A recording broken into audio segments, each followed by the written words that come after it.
Hozir Instagramda o'tirsam, bitta video chiqib keldi. Nimamush videoda? Sevgan erkak xotiniga besabab gulla beradi, sovg'ala beradi, e'tiborda bo'ladi. Har doim xotinini e'zozlab, aylantirishlarga, boshqa shaharlarga sayohatlarga olib chiqadi. Divotda. Nima meni erim shunda sevmaylarmi?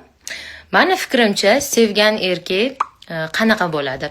Uyingizda kartoshka, piyozingiz, yog'ingiz bormi? Bolalaringiz kasal bo'lsa, doktorga olib boryaptimi? Bolalaringiz bog'chasidan pulini to'layaptimi? Har kuni kelib sizni yoningizda uxlayaptimi? Ana o'sha erkak haqiqiy sevgan erkak bo'ladi. Sevgan erkak, haqiqiy erkak birinchi o'chirda bolalarini, xotinini, ro'zg'orini butlab qo'yadi, uydagilarni och qoldirmaydi. Mana o'sha haqiqiy erkak bo'ladi. Bunaqa bo'mag'ur fikringlar bilan iltimos ayollarni miyasini buzishni bo'ldi qilsanglar yaxshi bo'lardi. Bunaqa yolg'on xabarlardan o'zi odamlar mashindoq bo'ldi.